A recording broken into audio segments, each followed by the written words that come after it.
Hi everybody, this is Mike Oppenheim, and you are listening to Coffin Talk, Interviews with the Living, a weekly podcast that explores how our views on death affect the way we live our life. This week we have a special guest. His name is Tynan Grierson, and he's actually developed a service called the Story Arc, which sounds incredible to me. It's dedicated to preserving the voices and stories of our loved ones. His deep understanding of storytelling, coupled with his compassionate approach, has made the Story Arc a beacon of hope for those seeking solace in the voices and memories of their loved ones. Welcome to the show, Tynan. How's it going? It's going good, dude. Nice to be here. Thanks for having me. Yeah, awesome. And we always ask our guests the same three questions to start the podcast, which is, how old are you, where did you grow up, and what generation, if any, do you consider yourself a member of? So I am presently 46.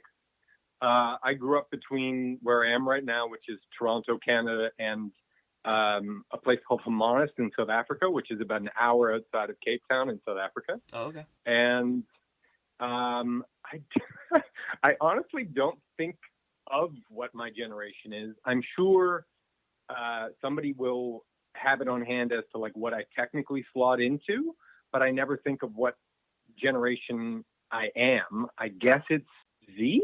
I have no idea. I have no idea. No, it's funny. The reason I ask it is because when I started the podcast in 2021, it was like this rampant, in my opinion, abuse of like, what generation are you by like the media? Like they were trying to pit, air quotes, baby boomers against millennials against Gen Z. And so I became fascinated and obsessed with asking people because I wanted to see if people actually self-identify like this. And very few people do. And, not to mention, it's a really an American thing and not even Canadian or British or Australian. So it's funny because if you grew up in South Africa and Toronto, it would be way less likely that you would have heard these terms. And just for your edification, only because it's funny to me, Gen Z is the name for people born after, I believe, 2000. See how that's how disconnected I am from it. That's the perfect distillation of like how far off the mark I am.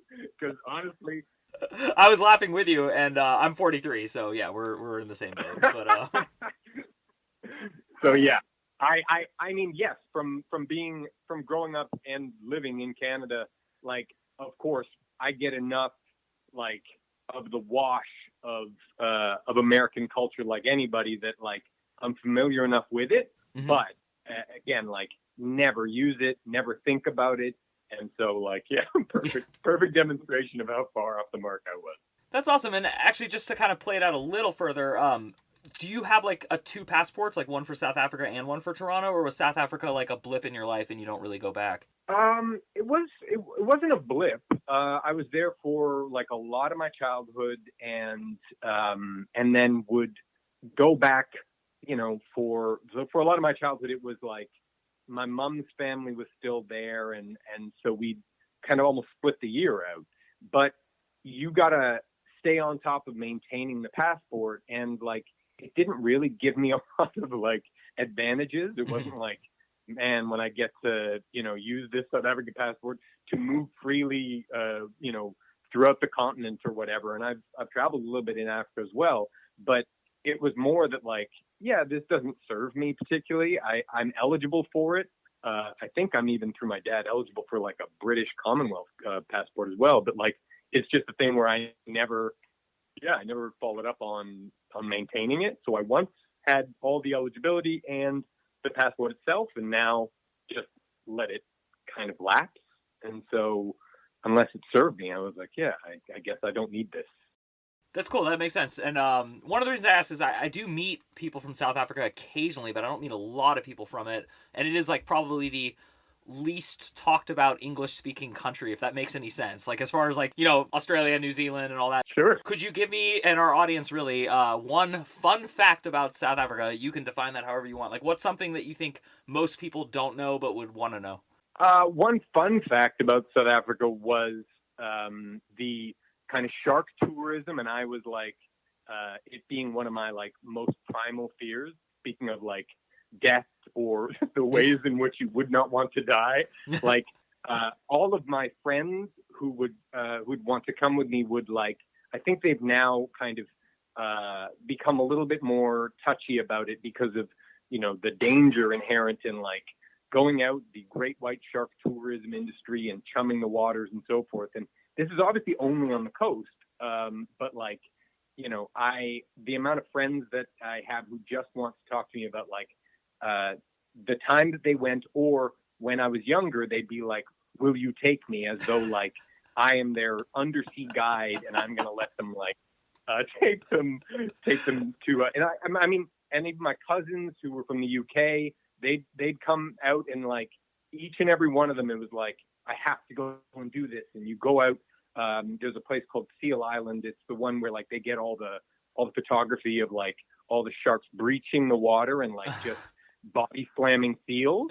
And so like it's just that little pocket, and we were close enough to it that, you know, we could go down and do some of it. But in each and every instance, the excitement would then give way to like them building the cage in front of like my cousin, let's say. Mm-hmm. Then it would move very quickly to like him getting dropped in the water, him peeing his wetsuit, and so he's basically this little urine tea bag that's floating in the ocean, and him being like, "Yeah, that was horrible. I never want to do that again." So the arc was always the same. Like nobody was like, "I'm hooked now, and now I want to understand these majestic creatures." It was like I've seen the face of the devil, and it has soulless black eyes that roll back in its head, or it just, yeah, that was a bit of my my teen into like 20s of like friends who were always like, "Oh, take me down to go cage diving." Wow. So, yeah. That's so interesting. Yeah, and I never would have thought of that. So thank you. That was actually like a A+ answer for the what I was expecting. I'll take that grade. I guess because you mentioned like the fear of a shark and then the fear of death, I think we should just really quickly flip into that, because that's actually fascinating to me philosophically. Are you, and I'm speaking to you specifically, so not your friends or anyone else, but were you afraid of like the pain and brutality of like dying from bites from a shark, or were you afraid of like the actual thing of dying? Like, can you analyze that? I think so. Like, I mean, I can. It definitely wasn't the pain associated with it. It's the, like, if I had two, ways that were at the tippy top of my list for like fear of dying, it might be, buried alive or something to that effect. Mm-hmm. And you very quickly figure this out when you're, kind of underwater like that, that like it feels, at least experientially, not dissimilar to being buried alive, which is like the oxygen that you so desperately need, the sun, all of it's just like up there. And so it was more the experiential kind of like, there is a menace and dread compounded by the fact that there's this creature that's very well suited to that environment that is going, like, you will lose unless you're like very, very skilled in like whatever they teach you, all the shark kind of people who are like, "Oh, just bop it in the nose," or whatever they teach you, this nonsense about like, just punch it once in the nose, because that's a very sensitive area for a great white or whatever. I'm like, and if you miss, you just like dive fist first into its giant mouth. But no, it was more the kind of experiential kind of thing of like it's almost akin to the panic or suffocation that is, to me, at least, tantamount to like almost like a being buried alive thing. So it was more that, I think. That makes sense, yeah. So the main question we ask every single guest, besides the how old are you, that stuff, is what do you think happens when you die? And then I adjusted on the fly, obviously, for the particular guest. So with you, because of what we just discussed, I would like to know, and this is a question for you in the present tense, not when you were a teenager or in your 20s. What do you think is going to happen when you die? And then can you link that into, if any, a fear of dying? Hey everyone, if you're a fan of the show, please head over to mikeyop.com and click the subscribe button. It's the best way to support us, and it's free. That's MIKEYOPP.com. Thanks. Well, what do I think is going to happen when I die? I mean, I have a bunch of like, be it, the kind of the requisites starting 16 years ago or whatever, all of the little death rituals, because I was so fascinated by it that I started to kind of dabble in, and each and every one of them made me think that I had some strong idea or or more kind of handle on what it was that was going to happen. And it all made me start to think that like it was going to be the kind of the absence of time, that time would cease to exist, and then that it would kind of almost take me through experientially. I would step outside of what was real time, and experientially it would take me through these periods that my brain either was fixated on and didn't want to live in. So that might be like a fear that was, like a like almost like a 2001 scary room that was like, oh, this is a space that time won't mean anything, but I will cease to exist, and my consciousness will live in that space. This is getting like a bit abstract, but no, it's like okay. Yeah, this is good. Yeah, and and I think not just a kind of a, my life flashes before my eyes cliche, but rather like the things or the spaces that my conscious and unconscious mind, but more my unconscious mind, I suppose, are trying to steer me kind of toward, as like these are where your unconscious mind was always getting stuck, and you need still to do some work. So it's almost like the last bits of reconciling fears and other things before, whatever is past that event horizon. So to me, it was always like, oh, it's as I say, notwithstanding the fact that like, while it might experientially, objectively be like a fraction of a second, it's that my consciousness could kind of almost stop time or dilate time to the extent that like it could just live in one space for an indefinite period of time before whatever that kind of, dissipation of all the energy and all the bits that are me back out into the greater whole. Yeah. That's my idea of it. But, no, that makes sense. Also, I don't know. I mean, it's Yeah. funny when we like talk about this stuff and somebody's like, yeah, that makes sense. But like, it is that thing that, every time I'm talking to friends or people about their different, I did this ceremony, or I did this, ritual, or I did this thing, to confront what is more or less, fear of death. And I have a friend of mine who had like a few near-death experiences, one particularly where he died for a period of time and then, came back, and, it was always framed as like, oh, I had the classic white light thing. I'm not saying, I feel like all of these things might just be like, you skin it, your conscious or unconscious mind skins, for lack of a better word, or like superimposes your notions of this onto it, so that you can try to, as you reconcile what is an unknown, kind of make sense of it. So every time that like I have some notion of or listen to somebody else's notion of what it is, I'm like, yeah, of course, it's whatever your kind of conscious mind uses to skin this great, horrific, frightening and exhilarating uncertainty with like, what could this be? It's probably like skinned with whatever, brings you comfort. I don't know why what I just described is that comforting, but no. What you're saying gels with me, and I sound like a stoner at a party with the following I'm about to say, but it really is something I think about a lot, which is sometimes I think the same thing is going on with this world. Like I'm actually stuck, air quotes, in like this dream that is my life here, and I'm imagining all this. Yep. But what really fascinates me about what you just said is there a different awareness that I am actually of, that had heard stories about a place called Earth and then conceptualized it and then created it. I mean, it's a circular, like, but... I totally get that. Also, as somebody who, and you can probably pick it up, like we are the two people at the party who might find each other in that circumstance. I am that guy as well, a little bit, probably sometimes too.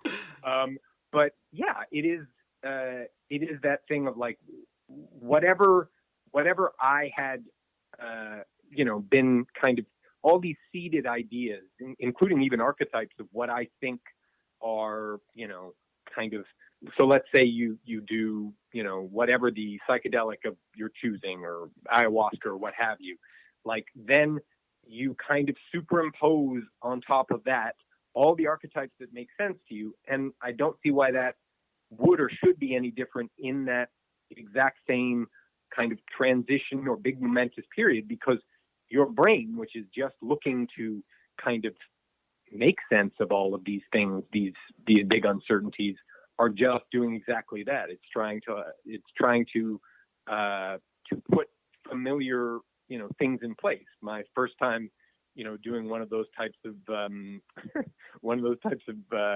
plant medicines or whatever, I just saw Big Garfield's face, and I was like, oh, Garfield, because I drew him all the time when I was a kid. Yeah, that makes sense. He would be the one, like a Cheshire cat in like a Lewis Carroll hallucination. He would be the one that would show up for me. So it's, again, like whatever the archetype or the kind of the dogma that you might have grown up on, those bits can't help but bleed in, even and maybe especially in those circumstances as well, right? Yeah, and that's actually another funny coincidence, because when I was a kid, I was obsessed with Garfield to the point where I drew him all the time and sent Jim Davis a letter, and he wrote me one back, and I had it framed, and it was like this big deal to me as a kid. I thought he was like, cool, second in command to God or something, and so. Yep. But it is interesting because I've done ayahuasca and I did not picture Garfield, and I didn't have a bad time actually. I had a wonderful time. I would love to have seen Garfield. That's awesome, first of all. And I didn't get as far as like, I sent notes to other people that I admired, and, Faith from the A-Team and other people who sent me back letters, but I never got one back from Jim Davis.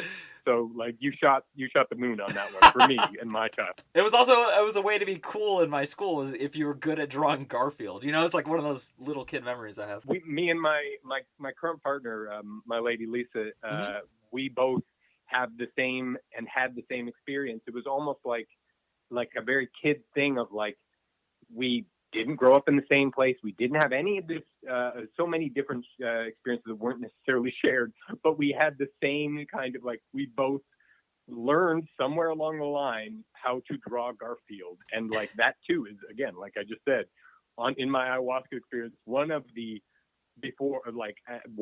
experiences was of having it kind of like populated with Garfield as maybe just like, oh, this will give you comfort. Well, if you're listening to this podcast right now and you used to draw Garfield, I would love if you would take the time to email us. I'm going to move the topic to what I was hoping to avoid, yet I knew I would have to broach, which is the subject of parents dying. But I will also say that is one of the more compelling reasons of why we would have you on our show, because both of my parents, thank God, are still alive, and I have plenty of friends who have lost theirs because we're in our 40s, and I while it is not imminent, they know and I know that it's coming, and so this is a subject that I obsessively think about in a way I wish I didn't, but then when I don't think about it, I make less progress. So I'm glad I think about it. Yeah. I wish I didn't, but I can't do hospice anymore because the people are like my parents' age now, and I don't want to deal with it. So that was a big segue into the story arc. Is a wonderful idea. Can you briefly tell our audience, don't go too long into it because they can just click on the website. I'm going to have it in the note. Sure. But yeah, give them the story of what it is and obviously how you came about to do it. As you somewhat described, and like I can do it pretty succinctly, it's a service whereby uniquely and distinctly the voice, like you and I are communicating exclusively through the voice. I happen to, have a particular affinity for the unique intimacy of the voice. I have this like, it's a little cliche, but like this thing about, video, which is just so ubiquitous.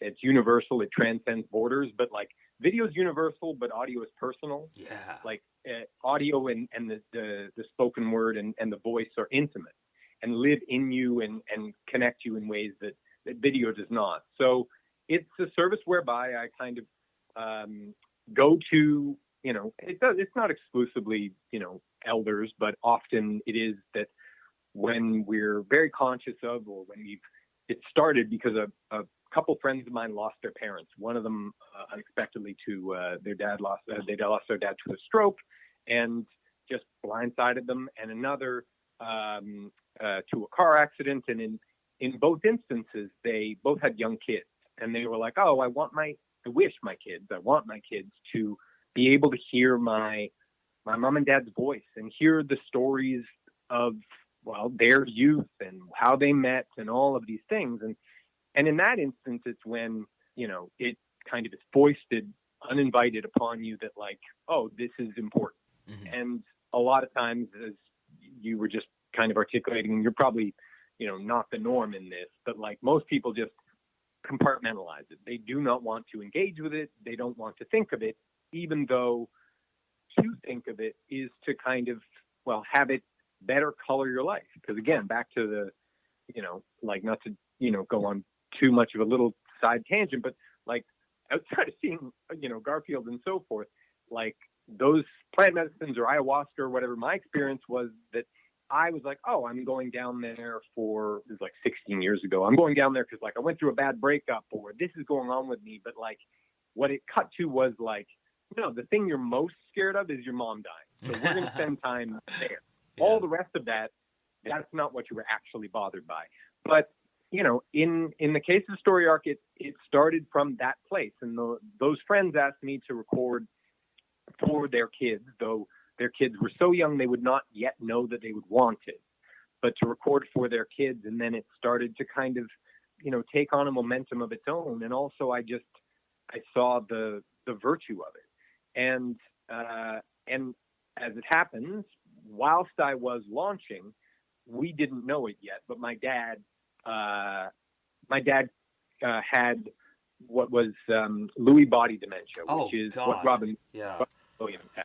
Yeah. Oof. And it's degenerative as your, oh God, right? Kind of is the descriptor. It's a brain and nervous system physical degenerative condition whereby your motor skills and all of that, and your body stops, responding the way that it should to, the directives from your brain, but also you start, losing yourself. And so whilst I was launching the Story Arc, my dad was kind of degenerating, losing himself, but like very literally, because he was losing, the stories as it happens. My dad was a very charismatic, like great storyteller. Like my sister would bring like boyfriends home and she'd be like, Dad, she'd like hit the jukebox on my dad and go like, B2, tell the story of when you and your brother took had to take, we're like 9 years old and had to take a steamship from the Horn of Africa to whatever. Yeah. And she would cool. cue him up. And so like whilst it was, I would not invite it on, even my worst enemy to have to like be doing that. I felt blessed to be there to, care for him, to help my mom with him.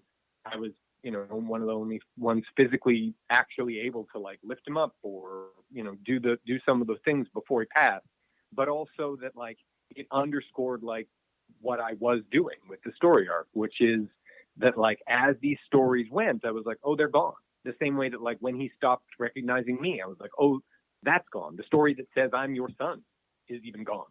Mm-hmm. So it was a real kind of, as I say, like a hard thing, but also, a weird, auspicious blessing in the ways in which I, as I said, was able to help, but also what I then was able to do for others. It underscored, the virtue of what I was doing at this very weird time as I was launching Story Arc. So I mean, that's, I have the same where now, even more than it was, because I was already maybe a bit too sensitive at times, but like now when I am working with elders or other people, sometimes like I have to take measures to like tone down the over identification with like, oh, these are my parents, or this is, because it can make what you're trying to do in trying to help that much harder, because you need to kind of close the camera iris on your sensitivity and on your kind of over empathetic impulses, because like it makes you like want to just burst into tears at inopportune times. No, that's so insightful, and I should have mentioned, because the reason Lewy body, I did hospice in a dementia ward, so I was primarily dealing with Alzheimer's, Lewy body, and a few others. What you said was just so captivating, because I think there are exceptions. There are children who never know their parents or do not care to know them and all that, but I mean, I think most people have strong parental figure in their life who they know at some point is going to depart. Yeah. And I'm really compelled. We do quotes for each episode, and I am sure my quote will be what you said about video and audio because, as you know, because you're on my podcast, people are always surprised. They're like, "Why aren't you doing Zoom? Why isn't this video?" And I actually pay better attention and talk better when it's just audio. Like I listen to podcasts much more. I don't like YouTube. Yeah. It's not an old-fashioned thing. It's what you said. So thank you. That was like a great articulation of something. When you launch a business like this, is it emotionally difficult? Oh yeah. The truth is, as with all of these things, like you can launch with such pure intention, and until you get it up and on its feet, you don't really know what it is or what the actual kind of challenges of it inherently are, because you're going into it, like earnestly and open-hearted, which again can be the risk as well. But like you're kind of going to meet and deal with people where, what's inherent in what I'm doing with the story arc is that like you're asking people to even just reconcile conceptually that one day they won't be here and they might want to leave this. And we do this all the time with like working out our estates, or we're told to like, sign our organ donor thing or whatever, but those aren't quite the same thing.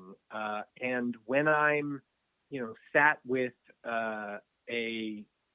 so like very often, though it's not always the way, sometimes it will be that, a family, like I was just saying about my friends, like, a son or a daughter will be like, I want to get my parents for my kids. Want to get their stories in their voice. Mm-hmm. And when that's the case, I'm kind of sometimes sent off, and sometimes they have, as you were saying and alluding to, like sometimes they have a good relationship and a close relationship. Sometimes not as much. Sometimes it's more like you've been sent off, and the thing that you're not privy to is that they're like not estranged, but just like it's inconvenient, as it is very often in, let's say, North American culture, or the West, let's say. It's inconvenient for these people to like spend too much time with their parents. So very often they're sequestered away in some home, and I am kind of going to them, and the first thing that I have to kind of move through is this emotional barrier of like, but these people, this is now the older person, the mom and the dad, or the mom or the dad, or would just say the grandparent, might not say this or articulate it, but they're like, these people can't be bothered to come and visit, and yet they now want this stuff from me. It's like, they don't ever say it this way, but it would be like, if you were like, your grandkids walked around your apartment and they just put Post-its on like all the shit they wanted. Oh my God. Yeah. Like, they were like, I'll take this lamp and I will take this thing when you go. And I think that, that and the kind of emotional baggage that, every family has, of course, with regard to like how much the person does or doesn't kind of make time for, spend time with this person, like that's a thing you can't know until you get there. But also you're walking into a circumstance where you're trying to make this person feel, like they want to share, because I can't. This isn't like Dustin Hoffman or like, I can't go into their brain with like needle nose pliers and like Marathon Man, like pull these stories out of their head against their will. Like I can only get what anybody's willing to give. And so the thing that the emotional kind of wall that I've been hit by a lot that I did not, think about was that like it's sometimes very hard because you're dealing with this hurt that is born of resentment or an isolation or a kind of an alienation from their own children. Whereas, in other cultures, it might not be a thing that they even think about because they might still live in the same building, let's say, or the same house. But yeah, I mean, it's also just inherently hard to have somebody not be thinking about their own mortality and having that color, and sometimes kind of have them shrink in the face of even having to reconcile it. But all of that said, beyond all of that is where, on the other side of that, I should say, is where like real incredible stuff can happen. Because when you do move through that, or when somebody does move through that, and that grandparent, let's say, shares and is willing to share and give of themselves, I've had, extraordinary and really kind of affirming and exciting instances where people have like shared stuff, and it made me feel like, oh, these people, feel better about their connection to, well, that grandchild, or even generations, beyond that, as they start to kind of wrap their head around it. But yeah, there's definitely all this stuff that, until I was in it, I would not and did not know about it, Yeah, you're very good at articulating whatever it is you're talking about, and you really explain the nuances of something that I don't know if maybe this is more of a topic for 30 to 50-year-olds. I don't know, but I do know that I was interested in this topic since I was a little kid, for better or for worse. Sure. So I'm glad that you've created this site. I'm glad that you're doing what you're doing, and I'm especially glad that someone like you is doing it and not some like Jeff Bezos type, and you know what I mean by that.